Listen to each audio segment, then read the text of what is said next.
저출생이라는 국가적 위기 앞에서 여야 정치권의 정책안이 제안됐는데요. 조금 더 구체적으로 짚어보는 시간 갖겠습니다. 스튜디오에 한국공공정책개발연구원 장헌일 원장님 나오셨습니다. 안녕하세요. 네, 안녕하십니까. 네, 원장님, 저희가 앞선 보도 통해서도 짚어봤지만 우리나라 저출생 문제 극복을 위한 다양한 의견들이 나오고 있는 상황입니다. 주요 내용을 다시 한번 정리해 주신다면 어떤 것들이 있을까요? 예, 우선 그 두 당이 2024년에 비전을 제시하면서 저출생 정책에 대해서 함께 제시해 준 것에 대해서 우선 환영을 하고요. 근데 약간의 그 두 당의 차이점이 좀 있습니다.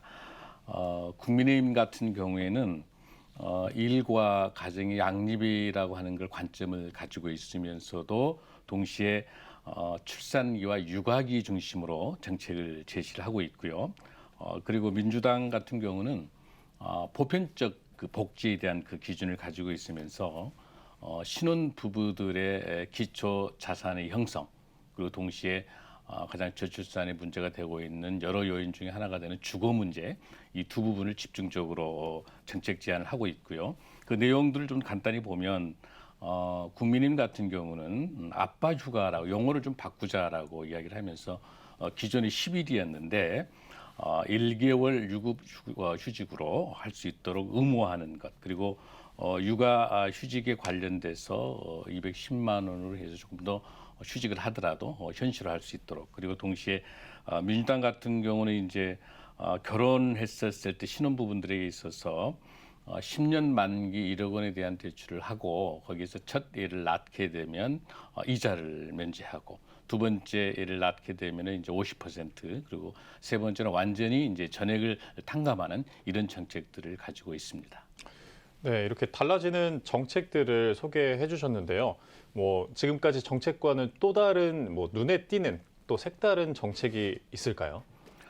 예, 이번에 그 국민의힘과 더불어민주당 같이 이 인구 문제, 초저출산 문제를 해결하기 위해서 컨트롤 타워가 지금까지 없었어요. 그러니까 우리가 지금까지 16년 동안에 거의 300조를 투입을 했음에도 불구하고 그 효과가 없었던 것처럼, 이번에는 이제 국민의힘 같은 경우는 여성가족부를 폐지하고 컨트롤 타워에서 인구부를 설치하는 걸로 제안이 되어 있고요. 그다음에 민주당 같은 경우는 인구 위기 대응부라고 하는 그 부서를 만드는 것이 굉장히 중요한 정책의 큰 틀을 만드는 데 중요하다고 생각을 하고, 동시에 또 국민의힘 같은 경우에 특징 중에서 보면 고용보험이 미가입되어 있는 이제 특수직 고용직이라든지 또 예술인, 또 농어민들을 중심으로 한 또 자영업자, 이런 분들에게도 의무적으로 충분하게 휴가와 휴직일을 쓸 수 있도록 그렇게 지금 정책을 만들어져 있고요. 그리고 또 하나 이제 국민의힘이 중요한 것 중에 하나, 이제 민주당도 마찬가지이긴 한데 육아휴직을 신청하게 되면 자동으로 모든 시스템적으로 움직일 수 있도록 바로 모든 정책이 연결될 수 있는 것들을 지금 두 당이 같이 갖고 있고요.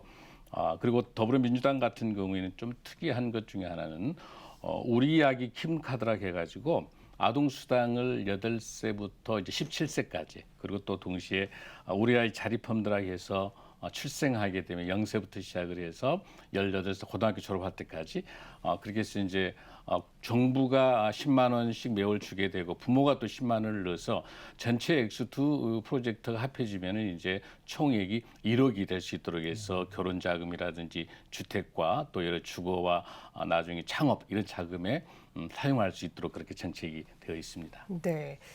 설명해 주신 내용을 다시 한번 이제 정리를 해보면 양 당이 시각에 있어서 어느 쪽을 조금 더 집중하느냐의 차이가 좀 있는 것 같아요. 국민의힘 같은 경우에는 출산 육아가 저출생의 문제의 원인이 된다라고 짚어본 것 같고, 반면에 민주당 같은 경우에는 이제 기초자산 형성이 되고 주거 안정이 돼야 저출생 문제가 극복이 될 것이다라는 시각 차이를 보는 것 같은데, 저희 CTS를 비롯해서 한국교회는 또 돌봄 시설 를 강조를 해왔습니다.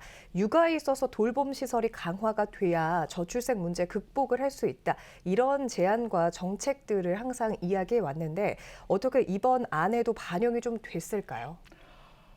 좀 아쉽긴 합니다. 아직 이제 초기 단계니까 더 정책을 또 제안을 더 계속해야 될 것 같습니다. 우선 현재 국민의힘 같은 경우를 보면 자녀 돌보 휴가를 신설했고 그리고 이제 1년에 사용할 수 있는 5일 정도 초등학교 3학년까지 이건 좀 신설됐다고 볼 수 있고요.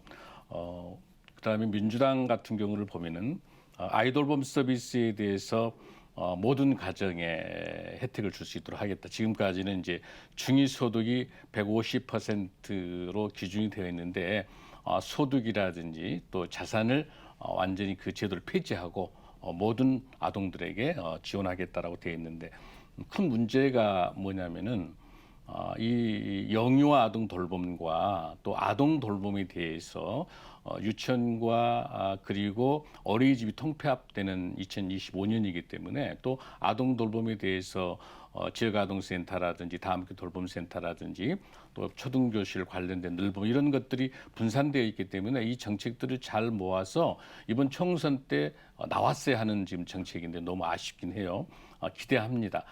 가장 중요한 이 돌봄의 문제가 정리가 되질 않으면 초저출산 문제 중에서 가치관과 문화라든지 여러 가지가 많이 있지만은 가장 중요한 것이 주거와 일과 직업의 양뿐만 아니라 돌봄이라고 하는 것들이 잘 준비가 돼서 빨리 어린애들을 맡기고 직장에 갈 수 있어야 되는 거 이런 것 때문에 돌봄 부분이 조금 아쉽습니다.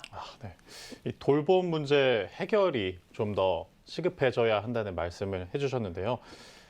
아무래도 출생이 낮아지다 보니까 늦은 감은 있지만 이 주요 정당의 저출생 정책이 발표된 것에 대해서 정치권에서도 목소리를 높이고 있어서 참 다행인 것 같습니다.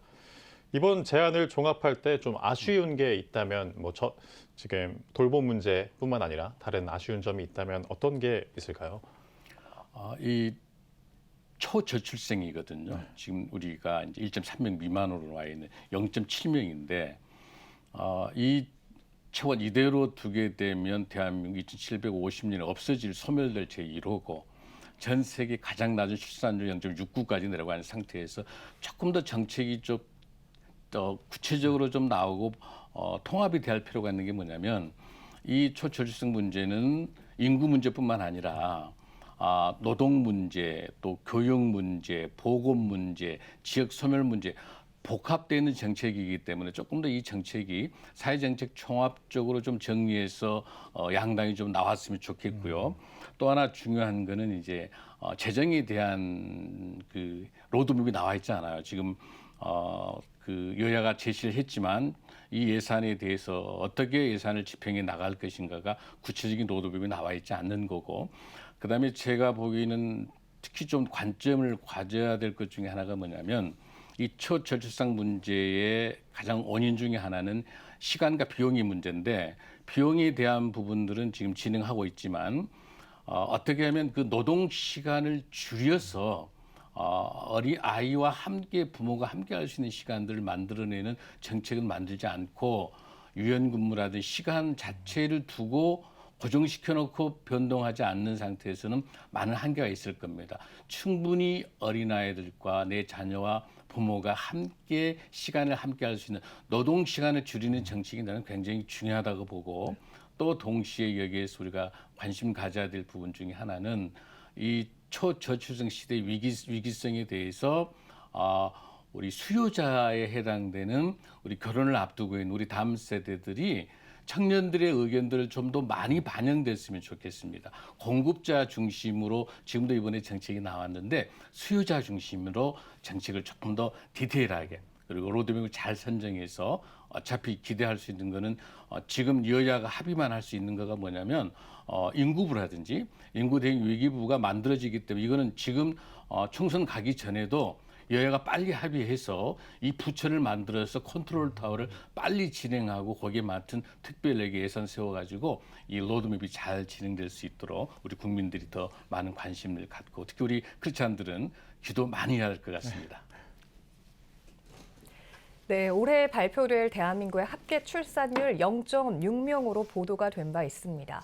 앞으로 실효적인 저출생 대책들이 많이 마련돼서 좀 이 문제에 대한 물꼬를 해결해 보기를 바라도록 하겠습니다. 오늘 말씀 감사합니다. 원장님 고맙습니다. 감사합니다. 감사합니다.